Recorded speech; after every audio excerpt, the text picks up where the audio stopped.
Voltamos a apresentar Revista Justiça. E estamos de volta com a Revista Justiça, terceira e última hora. Sexta-feira, 19 de janeiro de 2024, 10 horas e 2 minutos. Revista Justiça. Debate. 2 casos ocorridos recentemente aqui no Distrito Federal chamam a atenção para a saúde mental. Um policial matou um colega de farda e depois cometeu suicídio. E num outro caso, uma mãe matou o filho autista e também tirou a própria vida. Vamos saber o que temos de leis para garantir a saúde mental das pessoas, seja os trabalhadores da segurança pública e também seja esses pais de crianças com deficiência. Por isso estamos recebendo aqui a advogada, presidente do Conselho Distrital de Direitos Humanos, Paloma Pediani. Paloma, seja bem-vinda, bom dia. Bom dia, Sérgio, tudo bem? Agradeço pelo convite, para mim é uma grande honra poder estar aqui com vocês para a gente falar desse assunto tão importante, né, para a nossa sociedade e nos tempos atuais, ainda mais diante desses acontecimentos tão lamentáveis, né, recentes. Então, vamos falar um pouquinho sobre a saúde mental e algumas questões jurídicas que envolvem. Muito obrigado. Lívia Borges também está conosco, psicóloga, advogada, autora de livros. Obrigado por estar conosco, Lívia, mais uma vez. Bom dia. Bom dia, Sérgio. Bom dia, ouvintes. É uma alegria estar novamente aqui com vocês. E também está conosco a presidente do projeto Incluir, palestrante, educadora popular, Elaine Cristine. Bem-vinda mais uma vez. Bom dia. Olá, bom dia, ouvintes. Tudo bem, pessoal? Sérgio, muito obrigado pela oportunidade.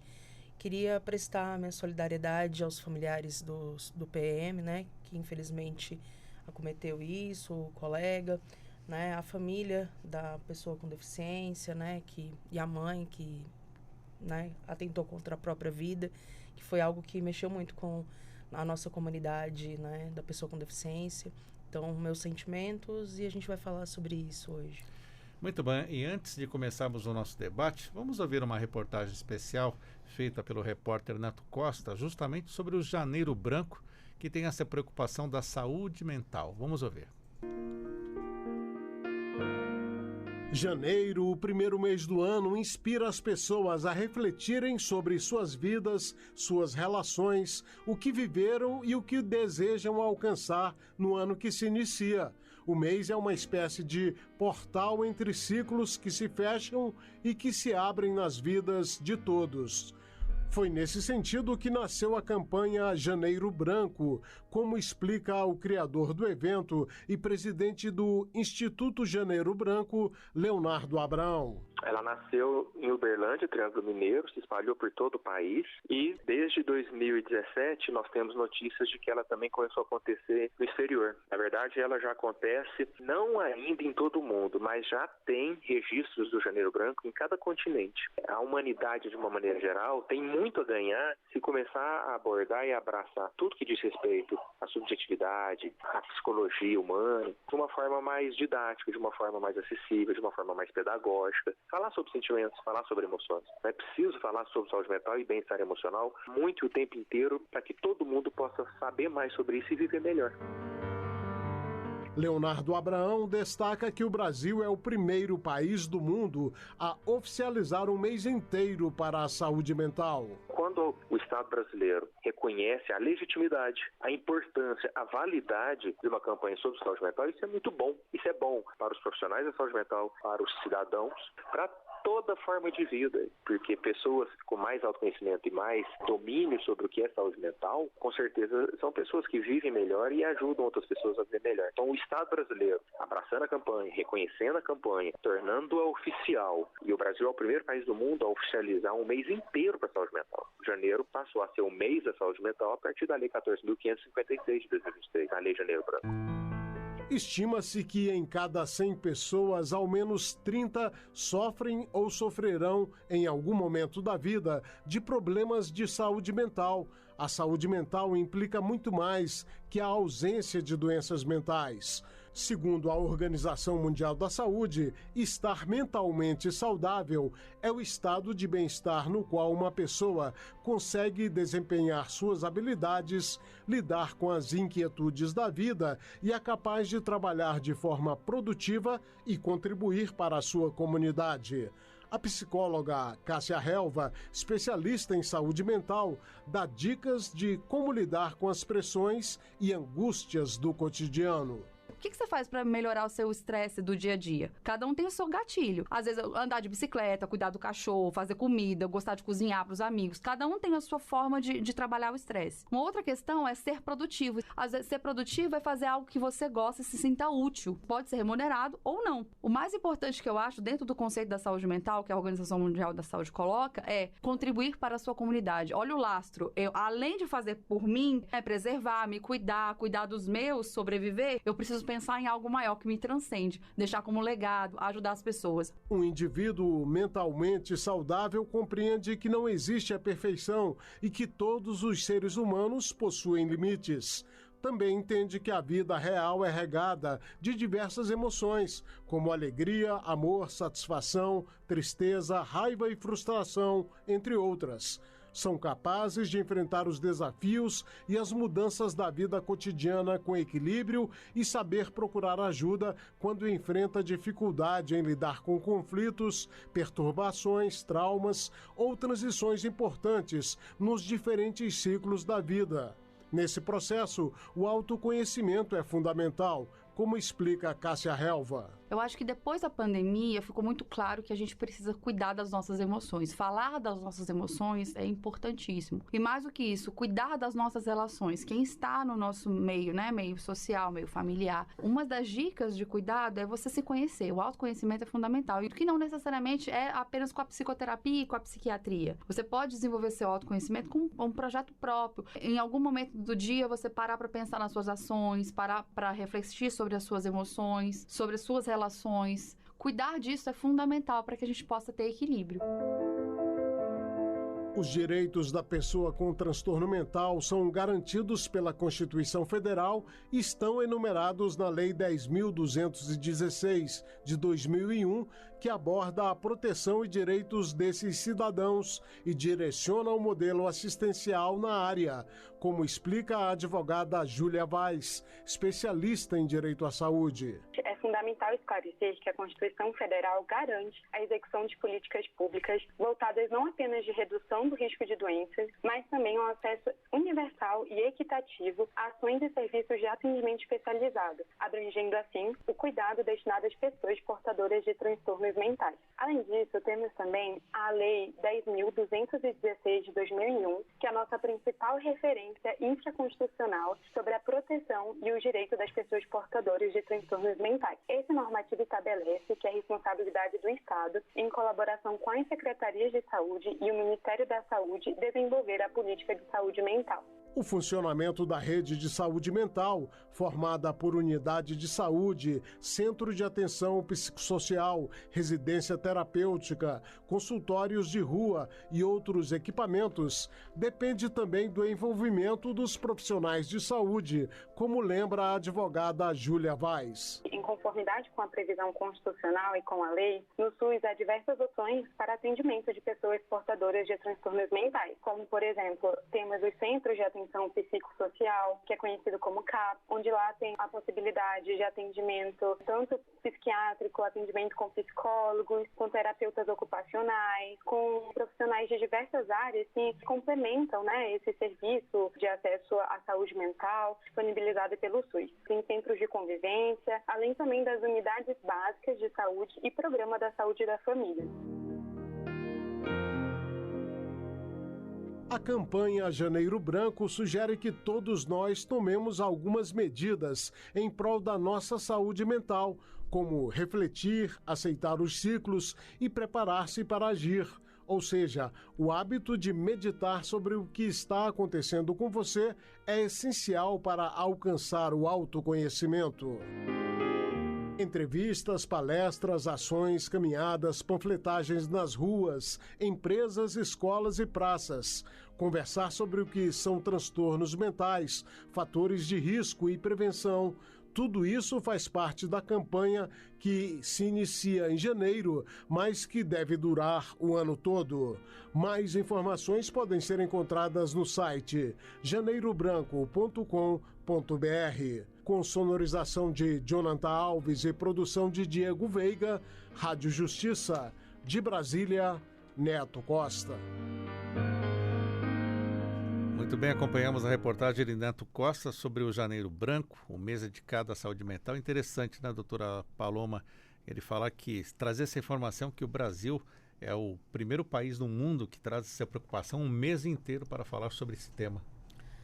Isso demonstra o quanto, né, as políticas públicas, os governos, eles estão preocupados com a saúde mental da população e pensando em formas de permitir um acesso ao conhecimento, à informação, ao tratamento e acompanhamento adequado para que as pessoas elas possam, né, aquelas que estão com alguma depressão, algo do tipo, sair dessa situação, porque a gente sabe que são inúmeras as situações que desencadeiam isso.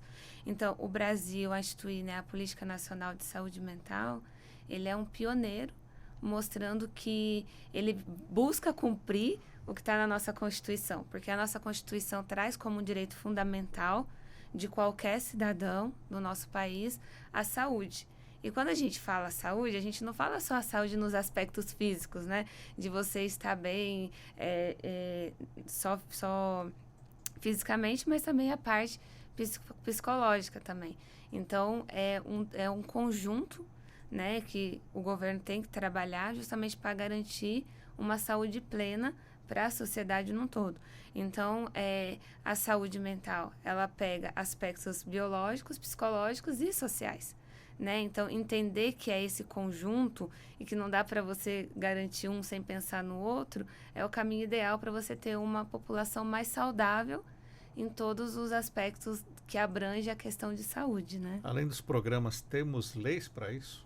Então, tem essa lei, né, que é a Lei 10.216, que foi citada na matéria, que é a lei que trata especificamente da política nacional, que está sob responsabilidade do Ministério da Saúde, e é lá que traz como que essa política ela vai ser desenvolvida no âmbito nacional, no SUS, desde o atendimento ali nos CAPs, que é o Centro de Atendimento, né, Psicossocial, até a questão do atendimento nos postos de saúde, em alguns casos nas terapias e tudo. Então, essa lei ela é a que norteia, né, porque ela é a política nacional, ela que dita como, né, os estados, os municípios e a própria federação deve atuar em questão à saúde mental. Doutora Lívia Borges, saúde mental é um assunto tão amplo, né? Até a convidei aqui pela sua experiência junto com a área de segurança pública. Você também é mãe da Luana, que tem síndrome de Down. E é até importante a gente esclarecer, né? O que as pessoas falam, portador de deficiência física, portador de deficiência mental. Isso está errado, né? A gente recomenda que não se use mais essa terminologia, porque a pessoa não pode deixar de portar, né? Ela não pode simplesmente dizer que foi curada, por exemplo, da síndrome de Down. Não existe cura. Então, nesse sentido, a pessoa não tem opção de estar com a síndrome ou não estar com a síndrome, estar com aquele transtorno ou não estar com aquele transtorno. Então, a gente recomenda, que é diferente você portar um celular, portar uma carteira, né? E quando você fala sobre essa questão da saúde mental, a questão da segurança pública, a questão da deficiência também, tendo em vista esses acontecimentos recentes, né, a gente sempre fica muito comovido com tudo isso e vendo o quanto é importante nós, como sociedade, na área de atuação, que seja, inclusive, ou como família mesmo, né, de a gente estar atento ao outro, não só atento a si. Né? Então, acho que essa campanha do Janeiro Branco, ela traz muito esse olhar para si e para o outro também. Inclusive, na reportagem, Sérgio, ela fala sobre, a psicóloga, no caso, fala sobre a questão de você fazer uma atividade para o outro também, né? E há um estudo de Harvard que mostra que quanto você se sente melhor e a memória daquilo fica para você no sentido até de ganho de autoestima, de autoconfiança, quando você serve ao outro, quando você pode fazer bem a outra pessoa, quando você pode fazer uma pessoa feliz. Aí vem a importância do trabalho voluntário. O trabalho voluntário, eu sempre recomendo para as pessoas, sabe, que leve os seus filhos desde pequenininho a fazer uma atividade voluntária, porque isso vai formando na cabeça dele já, primeiro, responsabilidade social, mas por outro lado, autoestima, autoconfiança. Então, todo mundo passa por problemas, Mas quando você passa por problema e vê que outras pessoas têm problemas como você, ou às vezes piores do que você, isso já te dá uma perspectiva diferente sobre a sua situação. E quando você faz, então, isso desde pequeno, eles vão encontrando ferramentas para lidar com as suas questões e para lidar também de uma maneira assertiva com a questão dos outros, ajudar. Aí fica mais fácil você estabelecer uma rede de apoio, porque acho que é uma das grandes dificuldades hoje em dia, quando a gente fala de prevenção, e aí entra realmente a sociedade como um todo, né? Não somente esperar de políticas públicas, né? Criar essa rede de apoio, porque na hora que tem uma situação, né, de deficiência na família, normalmente a família assim próxima desaparece. Fica só o núcleo familiar. Isso quando o pai também não desaparece. Então, a gente vê uma sobrecarga, às vezes, sobre uma pessoa exclusivamente. Então, quando a gente coloca que isso é algo que todos ganham, e se todos não atuarem, todos perdem, porque aí já é um olhar diferente de você achar que aquela família, aquela pessoa que está adoecida. Não, quando alguém adoece, Sérgio, quando alguém tira a própria vida, é algo que impacta toda a sociedade. Então, assim, eu adoro essa campanha, né? Adoro esse mês por conta disso, realmente investir na questão da prevenção. Então, acho que a política pública ela vem para atuar nos diferentes níveis, né, de prevenção. Prevenção primária, quer dizer, quando a pessoa não adoeceu, que daí são N ações diferentes, tá? Você tem ali quando a pessoa está adoecida, então você tem que fazer campanhas para que a pessoa se reconheça adoecida, porque às vezes a pessoa não se reconhece ou não admite, tá? E aí às vezes tem vergonha de procurar ajuda, né? E depois, quando ela já fez um estrago muito grande por conta daquele adoecimento, quando ou já somatizou de uma maneira mais grave, ou, né, tomou uma atitude impensada. Porque quando a gente fala assim dessa questão da saúde mental, um leque muito grande, Sérgio. Você passa da depressão aos transtornos compulsivos, você passa por uma série de coisas que às vezes as pessoas não têm noção de quão vasto é, né? Quão complexo. Vou aproveitar o gancho do trabalho voluntário, Lívia, e pergunto aqui para a Elaine contar um pouco para a gente. É um trabalho voluntário, né? Um projeto Incluir. Como é que ele surgiu? Exatamente. Na verdade, o projeto Incluir se iniciou há 20 anos atrás, né, com o voluntariado. Eu sou filha adotiva, faço aniversário do Dia das Crianças e desde criança comemoro meu aniversário dentro de um orfanato. Então, na verdade, foi a minha forma de enxergar como ajudar outras pessoas e agradecer a Deus pela oportunidade de eu ter tido uma família, né? Então, eu vejo uma importância muito, muito significativa. Hoje eu tenho empresárias, né? Hoje mesmo eu postei nas minhas redes sociais uma menina que era minha voluntária, deixou de passar um aniversário dentro da casa dela para poder servir em um dos nossos eventos. Então, assim, lá nós fazemos vários tipos de ações mostrando que doar é fácil, difícil é doar-se. É o lema do nosso projeto. Então, a gente quer que as pessoas adentrem ao projeto, não somente ao projeto Incluir, porque lá nós falamos de vários projetos sociais, né? Então, nós falamos sobre causa animal, sobre dependentes químicos, moradores de rua, reciclagem. Então, são várias pautas que nós colocamos, porque você vai se identificar com qualquer uma. Então, não necessariamente para você atuar com o projeto Incluir, você vai atuar dentro do projeto Incluir. A gente quer dar um norte, a gente quer que vocês aprendam, e a gente fala muito, o que você falou foi exatamente sobre isso. Vamos colocar as nossas crianças desde cedo. Meu filho é uma criança autista nível 2 de suporte. O Miguel, uma vez chegou um coleguinha, queria uma botinha, ele foi lá, colocou a botinha dele no pé do amiguinho e tal, e meu filho viu o amiguinho indo embora com a botinha, e não entrou em crise, não teve nenhum problema. Então, justamente porque o Miguel, ele entende essa questão de doar as coisas, para ele não ser uma criança egoísta, né? Então, tem gente que fala assim, não, quando meu filho não estiver vendo, eu vou lá e pego um brinquedo dele e dou lá. Eu não quero. Eu quero que você sente com o seu filho, vai lá e fale, olha, você tem que doar, filho, porque tem outras crianças que têm menos do que você. Vamos lá levar, vamos lá, para que a criança entenda. Porque a gente está criando um ambiente tão tóxico. Eu vejo muito assim, principalmente, uma vez meu filho caiu no chão na rua por duas situações. Uma vez foi com um senhor e outra com uma senhora que estava passando. E os dois falaram, para de chorar, menino não chora. E aí como assim? Não, deixa ele chorar, tá doendo. Meu filho não é de chorar. Então, se ele chorou é porque ele tá doendo. Então, esse caso, principalmente desse policial que, né, atentou contra o amigo e contra a própria vida, é justamente isso, a gente fazer com que os homens não possam expressar emoções, principalmente homem. Homem não chora, homem não pode, homem não isso. Por que não? Sabe? O meu marido, ele é autista. Eu sempre falei, antes da gente ter o nosso filho, e eu falava assim, você é autista. E aí ele só aceitou o diagnóstico ano passado, com 49 anos. Né? Então, e eu falei, você precisa ir atrás para você se conhecer. Eu fui me descobrir disléxica aos 21 anos. Eu sabia que eu precisava encaixar o que estava faltando. Então, a gente ter o autoconhecimento e se entender, isso é muito importante. Né? Existe um estudo americano que equipara uma mãe atípica com um soldado em guerra. Não é? Você pode pesquisar no Google, coloca aí soldado pós-guerra, que é o que você vai ver. Pessoas tendo ataques convulsivos, dentre outras reações. Então, nós queremos inclusão, queremos incluir os nossos filhos. A gente não quer ser olhada de qualquer jeito. Então, o Projeto Incluir, ele promove eventos mensalmente para diversão, para as pessoas brincarem.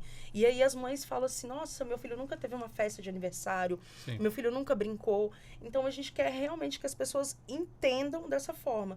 E o Janeiro Branco, gente, não é porque só em janeiro que a gente tem que ter essa consciência. É somente para pontuar. Assim como tem o Setembro Amarelo sobre a prevenção do suicídio, nós temos que pautar de... Gente, é importante, é pra gente refletir. Não é que em fevereiro, março, abril, nós não vamos pensar nessas coisas. Vamos pensar o ano inteiro. Né? Então, nós temos que pontuar, tanto que o Projeto Incluir tem 2 tipos de ajuda nessa questão, que é o GAFA, que é um grupo via WhatsApp, que se chama Grupo de Apoio às Famílias Atípicas, que lá as mães falam, né, as dores, as alegrias, as conquistas, derrotas, e tem a roda de conversa, né, que é Mãos que Fortalecem. Então, lá nesse grupo, as mães vão externar, e às vezes a dor de uma é a dor da outra, e a gente fala que a gente pode ajudar aqui, nisso aqui, e aí a gente vai atrás de políticas públicas para poder ajudar. Então, que nós possamos refletir não somente em janeiro, mas o ano todo. Procurem ajuda. Homem também chora, homem também sofre, mães também choram, mães também sofrem, pessoas no geral. Então, nós precisamos nos preocupar com pessoas nesse sentido. E para poder encerrar essa parte, eu vou falar para você, o Miguel. Todo mundo ficava assim, Elaine, como é que você viu que o Miguel era autista? Eu falei assim, porque a pior coisa é alguém te ver e não te enxergar. Porque a partir do momento que eu via alguns comportamentos do meu filho, eu entendi, eu falei assim, tem algo, eu preciso investigar aquilo. Então, olhem para os seus filhos e enxerguem eles na sua totalidade, na sua essência. Né? Os seus maridos, às vezes eles estão tão assoberbados, é trabalho, é financeiro, é isso, é pressão. Então, vamos olhar para as pessoas com um olhar mais de empatia.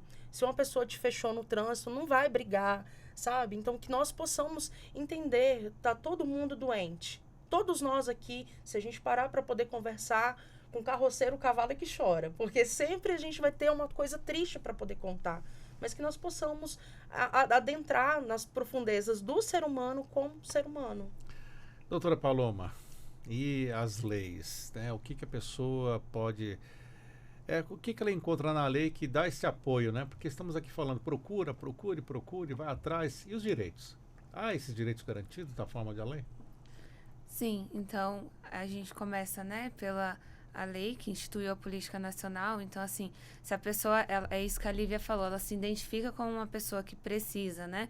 Ou às vezes ela não se identifica, mas ela quer ter um atendimento para saber se ela precisa fazer algum tipo de acompanhamento, saber como está a saúde mental. Ela pode procurar um posto de saúde mais próximo, né, UBS, centro de saúde, cada município dá um nome específico, e aí passar para um médico da família, e aí eles vão fazer um encaminhamento para um acompanhamento, ou procurar o centro de atendimento psicossocial.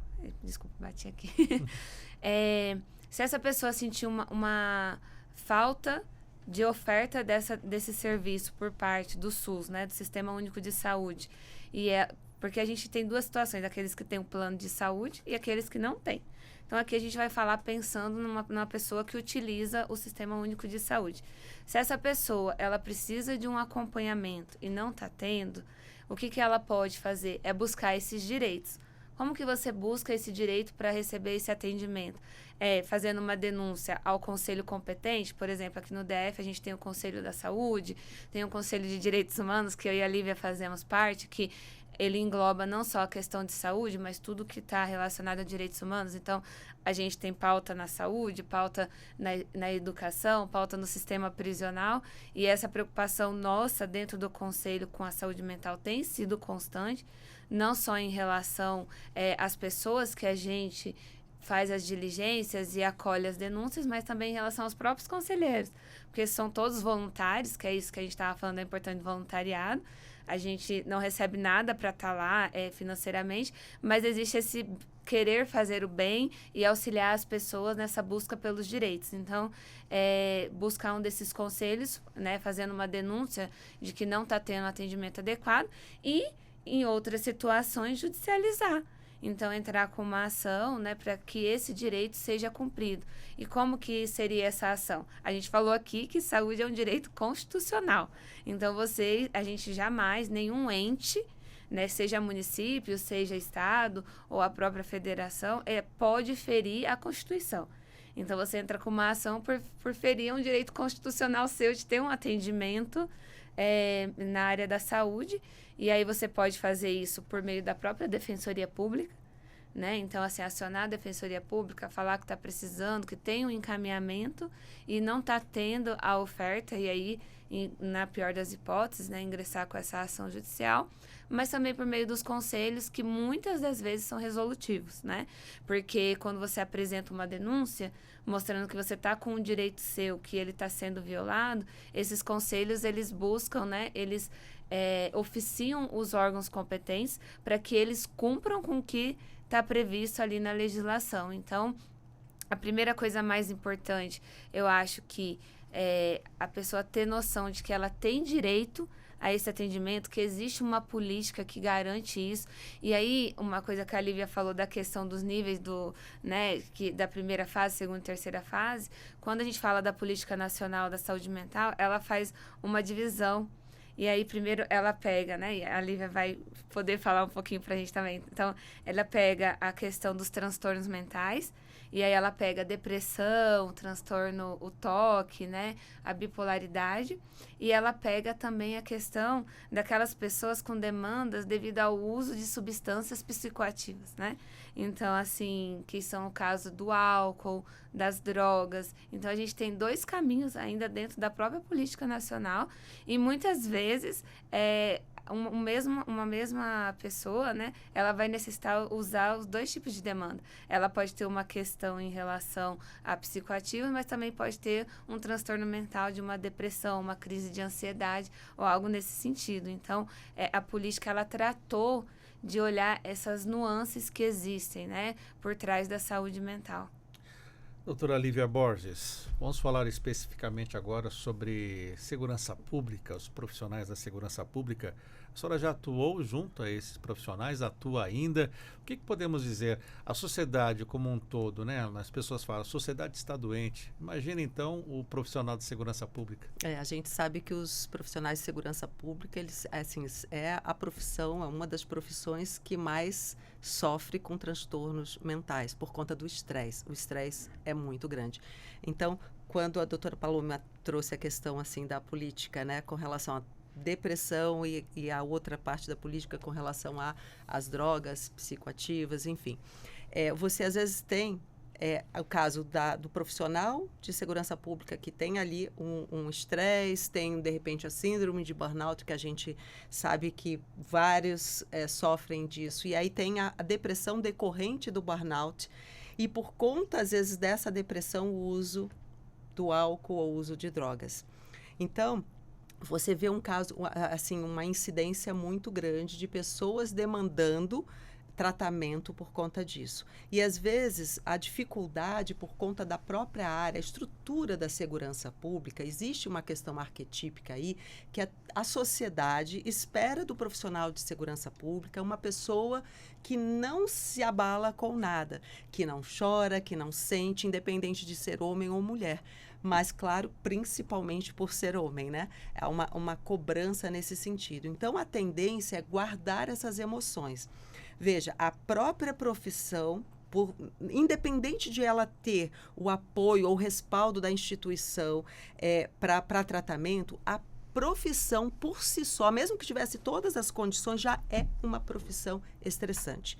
Se você adicionar a isso uma condição inadequada de trabalho, sobrecarga, e se você adicionar isso a pressão social sobre ele, aí você já tem uma bomba ali, entende? Então, se a gente olhar dessa forma, você vê que ali você precisa de ter alguma via de escape. E é algo que às vezes a gente não vê, porque não há costume de repente, conversar sobre as emoções. Conversar sobre as situações. Há uma coisa que a gente comenta, eu comentava com os alunos, né, quando eu dava aula para milhares de policiais militares, e ali a gente via que eram pessoas, eram humanos, e se sentiam como máquinas pelo olhar da sociedade, como se ali fosse apenas um contingente, fosse um número apenas, né? E que ele fosse obrigado a ter todas aquelas atitudes heróicas que no imaginário das pessoas ele tem que ter, como se ali não tivesse um pai de família também, um pai que ficasse com medo de sair de casa e deixar seu filho, enfim, até por conta da ameaça da própria profissão. Então, ali você tem uma gama muito grande de estresse, né? E esse profissional, então, tinha dificuldade de reconhecer que ele poderia buscar ajuda e não tinha, às vezes, essa naturalidade de falar sobre as emoções. Então, eu retomava com eles nos primórdios, né, dos guerreiros, né, quando eles voltavam das batalhas e que se reuniam à fogueira e ali contavam as suas aventuras e desventuras na batalha. Então, os que sobreviviam chegavam e contavam. Ao contar, você está de certo modo também trabalhando um pouquinho essas emoções e vamos dizer assim, fazendo uma catarse. Isso é importante. Então, esse hábito da fogueira, de você poder ali estar com uma roda de amigos conversando, ter um momento do cafezinho, que esse momento do cafezinho pudesse ser para falar um pouco sobre essas situações, já aliviaria. E aqui a gente não está nem falando de tratamento, a gente está falando de pequenas ações no ambiente de trabalho que podem facilitar o extravasar dessas emoções ou até o reconhecimento de algo que não está bem. Porque daí, ao conversar com o outro, ou ao você perceber também como aquela pessoa reagiu numa situação, porque às vezes a situação é de estresse. Veja, de estresse, se você não tiver o preparo para aquilo, e claro, a gente tem um preparo, e principalmente o pessoal da área de segurança pública tem preparo até certo ponto, gente. Sim. Porque nós somos humanos. E a situação de veja, existe aquilo que é esperado, mas existe o inesperado, o imponderável. Então, como a pessoa reage? Então, se a reação for muito desproporcional, quer dizer que aquela pessoa é menos? Não, quer dizer que aquela pessoa pode estar sofrendo já de um estresse crônico, e sob estresse crônico, ninguém reage de uma maneira adequada. Então, ele pode tanto se autoagredir, quanto agredir outra pessoa. Porque aquela energia é uma energia de ação. O estresse, ele demanda o quê? Luta ou fuga. Então, existe uma energia que é mobilizada no aparato biológico para você tomar uma providência. Ou lutar, ou fugir da situação. E, às vezes, aquilo é a mais do que a pessoa dá conta. É assim também, Elaine, para a mãe de uma criança com deficiência? Demais. Como fica o emocional? Tivemos esse caso triste também da mãe que tirou a vida do filho e também se matou. O que isso significou? O que isso impactou para você também como mãe atípica? Sérgio, eu vou falar que de todos os casos, esse foi um dos que mais me tocou emocionalmente. Por quê?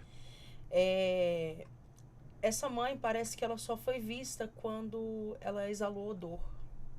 Porque só quando, né, o corpo em decomposição incomodou os vizinhos. Então, será que ninguém não tinha uma rede de apoio? Porque para o corpo entrar em decomposição é um período, né, grande. Então, como que ela não fez falta para a sociedade?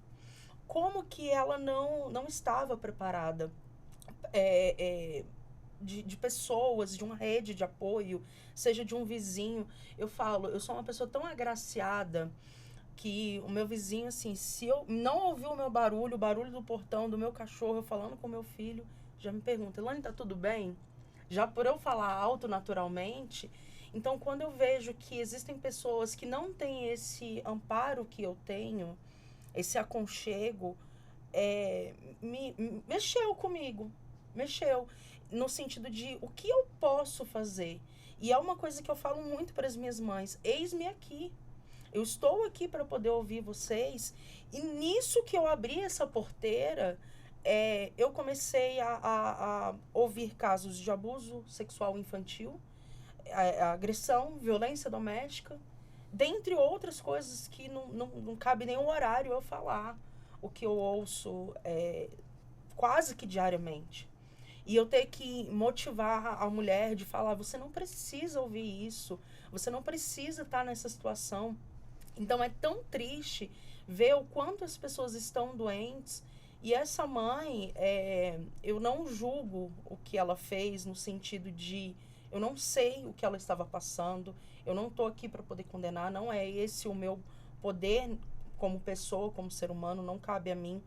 Mas o quanto aquelas pessoas que estavam ao redor, trabalho, vizinho, família, o que elas poderiam ter feito um pouco a mais, né? Não culpar essas pessoas, mas, gente, vamos olhar para as pessoas com deficiência. Ele já era um menino de 27 anos. Então, meu filho só tem 5. Então, é que nem uma vez uma mãe falou, Elaine, você tá com gás total porque seu filho é pequenininho. Então, você tem muito mais força do que eu, porque eu tô cansada. Então, assim, e eu entendo cada vez mais o que essas mães que têm filhos com 30, 20 anos, do que o meu filho que tem 5. Então, eu sinto a dor por ela, me compadeço muito da dor dessas pessoas, né? Que mais campanhas, que mais pessoas possam estar a pronto para poder ouvir o ser humano. Então, quando eu falo lá no projeto, nós não levantamos nenhum tipo de bandeira. Eu poderia falar, eu sou mãe atípica, eu sou mulher, eu sou negra. Eu não levanto nenhuma delas. Nenhuma vez que eu tenha que discutir ou pautar qualquer coisa, eu vou colocar isso em pauta ou em xeque. Não vou.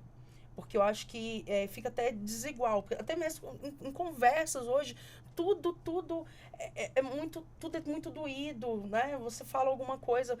tem pessoas que perguntam pra mim, Elaine, eu posso chamar de nega? Que eu sempre chamei todo mundo de nega.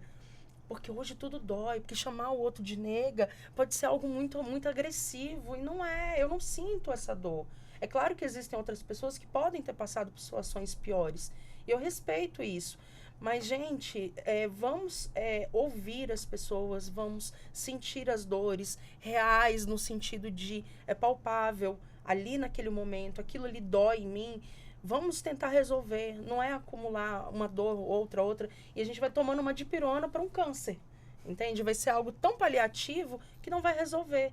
Então, vamos ir na fonte, então é conversar.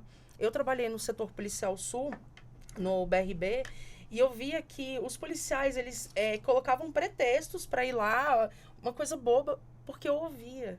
Então, o meu fazia filas quilométricas. O pessoal, não, eu quero... Ficava ali na fila esperando. E tinha outros funcionários, não, mas eu quero que a morena me atenda. Então, justamente porque eu sou uma pessoa que eu gosto de falar e gosto de ouvir. Então, que nós possamos ouvir mais as pessoas, que nós possamos acolher mais as pessoas. Então, se alguém te agrediu alguma coisa, não pare de forma irônica e fale qualquer coisa no sentido de dor. Mas fale, você está precisando de ajuda? Você quer algo? Eu posso fazer algo por você? Então, eu penso muito nesse sentido. O nosso tempo está passando rápido e o assunto é muito extenso, né, doutoras? Mas o que podemos dizer, então, Paloma Pediani, sobre o bullying, né? Tivemos agora o cyberbullying, o bullying criminalizado. Isso também acaba contribuindo para que possamos ter uma saúde mental? Com certeza. É muito importante a gente tocar nesse ponto também, porque isso mostra uma preocupação e foi instituída agora, né? Segunda-feira o presidente sancionou a lei que tipifica, então, o bullying e o cyberbullying como crimes, né? Então, agora eles estão incluídos no Código Penal, porque tem essa preocupação também com quem? Com as nossas crianças e adolescentes, né? Então, assim, é uma preocupação desde a infância ali, de você trazer uma pessoa bem né, com a saúde mental bem. E aí, um dos lugares onde mais acontece na fase da infância é na escola, ou até hoje em dia, com essa facilidade de acesso às redes sociais. As redes sociais têm adoecido muito mentalmente, né, a nossa sociedade, porque é aquela tentativa de alcançar um padrão de perfeição inexistente, né? Então, aquela questão sempre de ter que estar com um corpo sempre em forma, tem que estar tendo as melhores notas, tem que estar sempre bonito e tudo. Então, é uma forma de coibir essas práticas que vão, aos poucos, fazendo um mal tremendo para a saúde mental dessas crianças e adolescentes, porque eles crescem já inseridos num ambiente que exige deles uma certa perfeição que não existe, que ela não é alcançável. Então, essa legislação ela é primordial para você buscar cumprir essa política nacional, né, de saúde mental desde a infância. E aí o que acontece? A lei tratou de incluir até aqueles casos onde que pelas redes sociais, a gente viu um tempo atrás, você estimulava essas crianças e adolescentes a se mutilarem, a agredir o próximo, ofender. Então, assim, o bullying, o que ele é? É você, em virtude da diferença existente entre você e outra criança, você não aceitar essas diferenças, e aí, por causa disso, sem nenhum outro motivo, você cometer ataques recorrentes a isso, seja por uma questão física, seja por uma questão de raça, seja por uma questão que não existe, somente pelo fato de você não gostar ou por algum motivo querer implicar com o outro. Então, trazer desde cedo, e a importância das escolas nisso, né? Mostrar que essa postura, além de ser prejudicial, agora ela também é punida, né? Ela está tipificada, é uma forma de você diminuir esse adoecimento que já tem começado ali desde a adolescência, né? Então, assim, eu vejo, por exemplo, eu tenho um irmão que é 10 anos mais novo que eu. Então, ele está com 18 anos agora. E ele já tem uma visão das coisas diferente da que eu tinha. Eu acho isso excelente. Em muitas situações, ele que chega em mim e fala assim, Paloma, tá tudo bem? Você está precisando conversar? Vamos conversar aqui? Né? Então, ele já tem uma abertura para falar como ele se sente, para falar as coisas que aconteceram. E acho que o nosso papel é garantir que cada vez mais as pessoas se sintam à vontade em externalizar as dores que elas sentem, o que elas estão pensando, para que a gente encontre formas de melhorar a legislação. Então, você pensa, só instituir uma política que era voltada para os adultos não era suficiente. Então, a gente precisou incluir agora algo pensando na criança e do adolescente, para cumprir até o que está ali no ECA. E aí, a gente, quando pensa em saúde mental, elas trouxeram o caso da mãe de pessoas com deficiência. Então, a gente pensa no cumprimento pleno da LBI, que é a Lei Brasileira da Inclusão. E aí você pega também a nossa convenção, a Convenção de Direitos Humanos. Então, saúde mental, ela não engloba uma lei específica. Então, não vai ser somente a Política Nacional de Inclusão. Ela vai pegar ali o que está na LBI, o que está no ECA, o que tem na Lei de Diretrizes Básicas da Educação, porque lá também fala do bullying. Agora, a gente tem essa lei também que inclui a questão do bullying e do cyberbullying. Então, só mostra o quanto o direito, assim como a saúde, ela se conecta com várias outras questões que vão para a transversalidade, né? Doutora Lívia, voltando ainda à segurança pública, temos uma nova comandante-geral, a coronel Ana Paula Barros Rábica, deve ser isso, né? E ela já demonstrou essa preocupação. Falta essa preocupação sobre a saúde mental do seu contingente, não só na PM aqui do Distrito Federal, mas pelo jeito já existe essa preocupação, porque você já fez esse trabalho lá, mas falta isso, essa abertura, porque o policial muitas vezes fica naquela pressão, não, se eu for procurar este apoio, eu vou ser rotulado como 13, enfermaria, não volto mais. Como vencer esta barreira que a pessoa mesmo cria, né? Porque a máquina não falha, né? Existe um tabu que vem da própria sociedade por conta dessa expectativa que o policial seja infalível, que ele não adoeça, principalmente de questões emocionais. Existe um tabu do próprio policial que internaliza a cobrança da sociedade. Os próprios colegas. A instituição, às vezes, com dificuldades de atender a todo esse contingente, porque, às vezes, você precisa de ter uma pessoa ali naquele lugar e, de repente, aquela pessoa já era para estar afastada. E aí? Então, é preciso realmente ter um olhar macro para compreender essas situações que são realmente do universo individual, mas que depois impactam por toda a corporação ou por toda a sociedade. Então, isso realmente demanda um maior número de profissionais da área de saúde no atendimento. Então, estamos bem aqui no DF. Tanto da psiquiatria quanto da psicologia. Então, eu gosto de colocar assim, podemos melhorar. É claro que a gente sabe que há um déficit grande com relação, principalmente à parte da psiquiatria, né? E claro que quando a gente fala de tratamento não é só psiquiátrico, tá? É o psiquiátrico e o psicológico junto, principalmente nessas questões, principalmente quadros depressivos, né? E aqui eu coloco uma outra questão que tem a ver com tabu também, que não é só o profissional de segurança pública, mas a população de uma maneira geral, vamos dizer assim, o preconceito com relação à medicamentalização, entendeu? Às vezes ele precisa fazer realmente o uso de um remédio, tá? E ele não aceita porque ele acha que é menos. Olha, se ele tivesse com problema cardíaco, se ele tivesse com problema de diabetes, ele não ia tomar a medicação? Então, é olhar essa questão mental, emocional, com menos preconceito. E até colocando uma coisa que acomete muito ao policial, essa cobrança de ser forte o tempo todo, acha que ser forte é negar essas emoções. Ao contrário, quando você admite uma fragilidade, você se torna forte, porque você vai ser preventivo. Então, por exemplo, se o policial pega uma viatura, que ele sabe que a viatura está com um problema em alguma coisa, ou no câmbio, ou nisso, ou naquilo, e de repente não deu para mandar na manutenção, ou está em falta de viatura, tem que usar aquela viatura, ele sabendo disso, ele vai tentar contornar a situação, ou podendo, ele vai pegar outra viatura. Então, no emocional, a mesma coisa. Então, é você se colocar numa situação de risco desnecessário, simplesmente porque você não percebeu a fragilidade emocional. Então, a fragilidade emocional, você precisa olhar com a mesma naturalidade que você olha, de repente, a musculatura. Então, por exemplo, o policial precisa estar bem em forma física, não é? E cada um vai saber, por exemplo, o seu desempenho também, por exemplo, na academia, para ter um bom preparo físico, né? Então, você não vai colocar ali uma sobrecarga de peso, quando você for, né, puxar ferro, como eles falam, a mais do que aquilo que você aguenta. Por que não vai fazer? Porque você é menos? Não, porque você tem noção do seu limite. Então, a gente precisa, até em termos de prevenção, ter consciência do nosso limite. Aí entra a importância do autoconhecimento para o pessoal da área de segurança pública. Com certeza, quer dizer, é um tema que às vezes não é tão falado, porque parece menos, sabe? Parece uma coisa assim, porque é do reino do subjetivo. Não é fácil você transitar pela subjetividade, porque ali pode tudo, não é? Quer dizer, a pessoa... Quando eu falo pode tudo, porque às vezes a pessoa pega uma coisa pequena, se ela já estiver adoecida, se ela estiver sob estresse crônico, aquela coisa pequena toma uma dimensão muito grande. Se ela estiver sofrendo de depressão, ela tem filtros, o filtro da negatividade, dos pensamentos catastróficos. Então, ela já vai para a ocorrência achando que vai morrer, que vai dar alguma coisa errada, que não vai conseguir. Quer dizer, isso impacta também sobre o colega. Sim.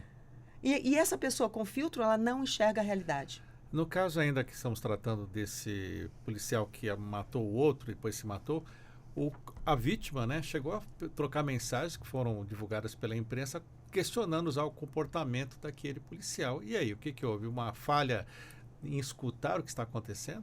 Às vezes a gente pode considerar que podemos aprimorar os métodos, né, de escuta. Tanto de quem está, né, no mesmo ambiente, os colegas de trabalho, quem está acima e quem está abaixo, qualquer pessoa. E aí entra também uma dificuldade que às vezes é notado pelos subordinados, né, às vezes pelos colegas e não pelos superiores.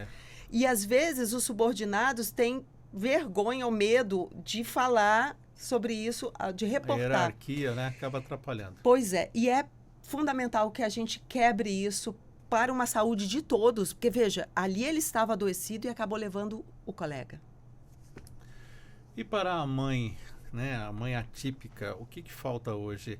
É um programa que traga esse apoio psicológico para a mãe quando há um diagnóstico na família, quando ela tem um filho assim? Sim, eu acredito, até mesmo lá no projeto, nós fazemos rodas de conversas para as mães que tiveram um laudo recente. Porque a caminhada dela é totalmente diferente de uma mãe que tem um filho de 20, 30 anos, né? Então, as coisas mudaram muito.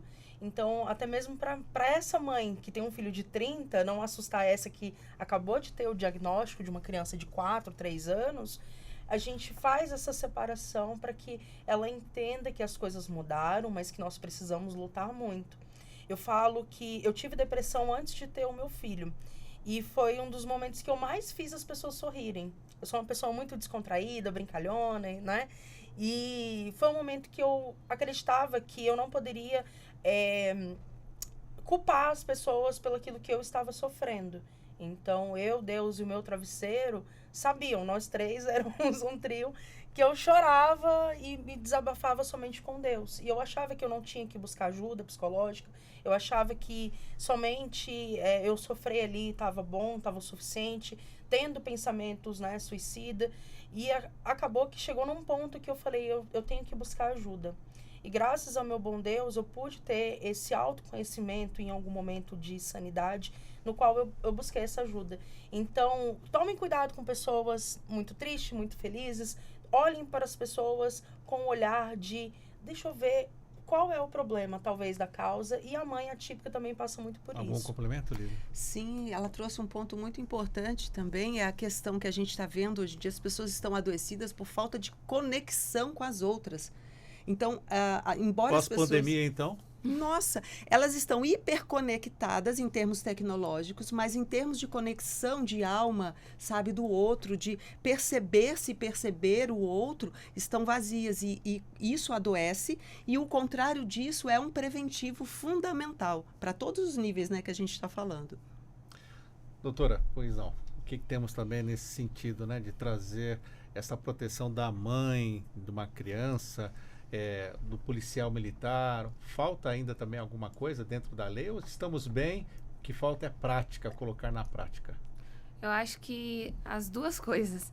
Eu acho que falta realmente colocar na prática, aumentar os atendimentos, igual a gente viu nessa questão infeliz que aconteceu aqui no DF, que era só um psiquiatra para cuidar de toda a corporação.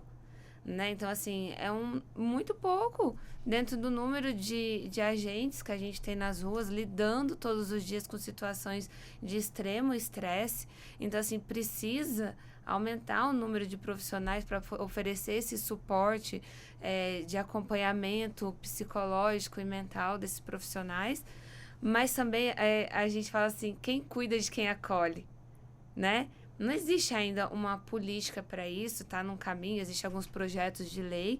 Eu acredito que em breve deve sair alguma coisa nesse sentido, justamente pensando nas mães cuidadoras, né, que cuidam dos seus filhos, muitas vezes tem que deixar os seus trabalhos para acompanhar o filho com deficiência. Então, a gente tem dois caminhos pela frente, um aprimoramento da legislação existente, pedir o pleno cumprimento, né, da política que existe, mas também buscar, né, dos agentes públicos, dos parlamentares, do governo, uma legislação complementar que supra esse vazio que existe em questão, né, das cuidadoras, das mães atípicas, olhando isso que a Lívia pode trazer, a questão também da inclusão, né? Então, quando se fala assim, o filho na escola, eu sei, enquanto advocacy também da Federação da Síndrome de Down,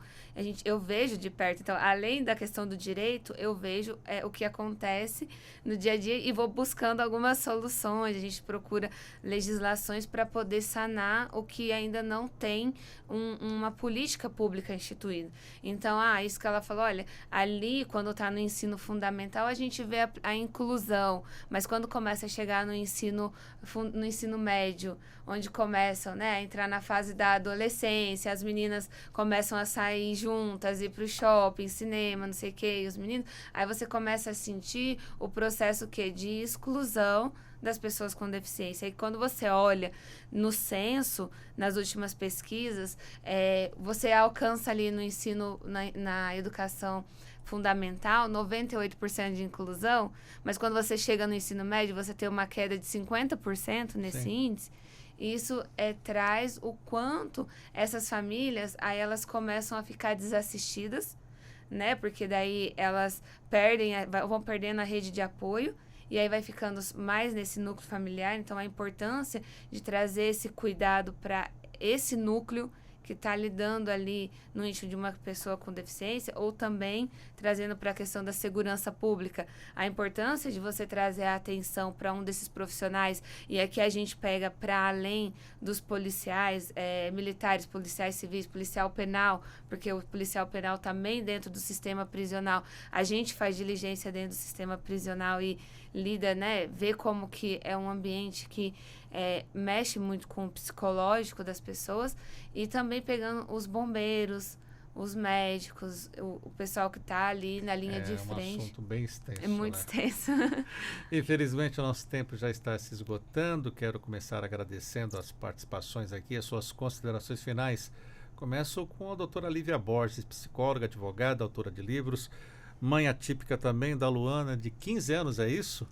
15 anos, Sérgio. Muito obrigado por estar conosco. Qual a sua mensagem final? Obrigada, Sérgio. Eu colocaria aqui até um convite para a sociedade, né? Para donos de cursos também, para empresários, para os agentes públicos também, colocarem nos seus cursos de formação, seja continuada, seja palestras pontuais e tal, a abordagem preventiva com relação à saúde mental. Isso é fundamental e isso depois vai melhorar tanto a relação interpessoal naquele ambiente de trabalho, quanto também a produtividade, que é uma preocupação que normalmente as pessoas têm. Então, aqui fica um convite, porque é uma responsabilidade de todos nós. Obrigado. Agradeço também a Elaine Cristine, presidente do Projeto Incluir, palestrante educadora popular. Elaine, muito obrigado por estar conosco, suas rápidas considerações. Eu que agradeço a oportunidade de estar aqui. Quero fazer um convite a todos também. O Projeto Incluir está de portas abertas para receber vocês. E eu falo 24 horas por dia porque meu telefone não desliga. E é exatamente isso que nós queremos, abraçar vocês, o que vocês precisarem. Nós estamos à disposição de todos da comunidade e o Projeto Incluir agradece mais uma vez a oportunidade de estar aqui. No Instagram está como? Projeto.incluir, com 2 Is no final, IIR. Muito obrigado, Elaine Cristine. Obrigada. Também agradeço a advogada, ela que é presidente do Conselho Distrital de Direitos Humanos, Paloma Pediani. Muito obrigado, Paloma, por estar conosco. Tem um evento que você está falando conosco aqui fora do ar, né? Que vai acontecer no próximo dia 27, Paloma. Eu vou até abrir aqui, eu que agradeço, né, a oportunidade de estar aqui com vocês, debatendo um assunto tão importante, que eu acho que demanda realmente cada vez mais atenção. E aí eu trago apenas, né, uma sugestão para os ouvintes, né, de que busquem os seus direitos, né, não se sinta, não tem o atendimento, não se contentar com isso, né, ir atrás de efetivamente ter o seu direito garantido, de ter o seu atendimento adequado, seja em questão de saúde mental, de saúde, qualquer outro aspecto, né, de um direito que esteja sendo violado, mas que não se cale, que busque, né, os mecanismos que existem para garantir o pleno acesso aos direitos.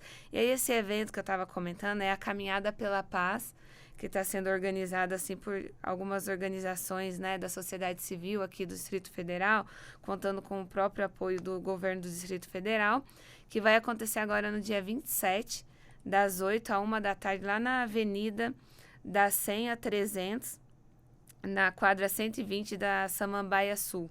A largada vai ser em frente ao supermercado Primor, e ele é um evento em alusão ao Janeiro Branco, né, como uma conscientização sobre a saúde mental, convidando a população para ir lá conversar um pouquinho, ter um momento de descontração e fazer amizades.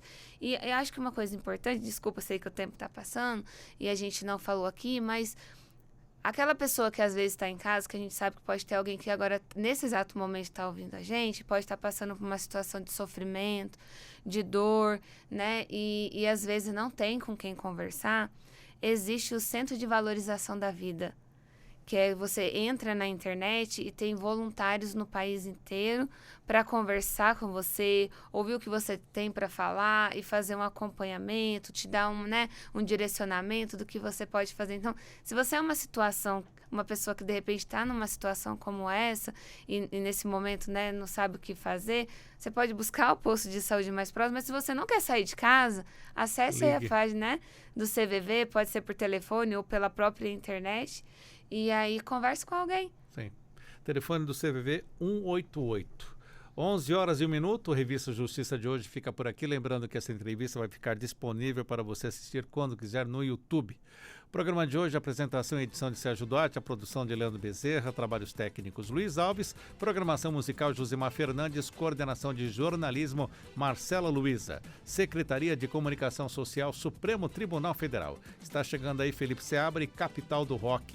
Um excelente fim de semana e até segunda.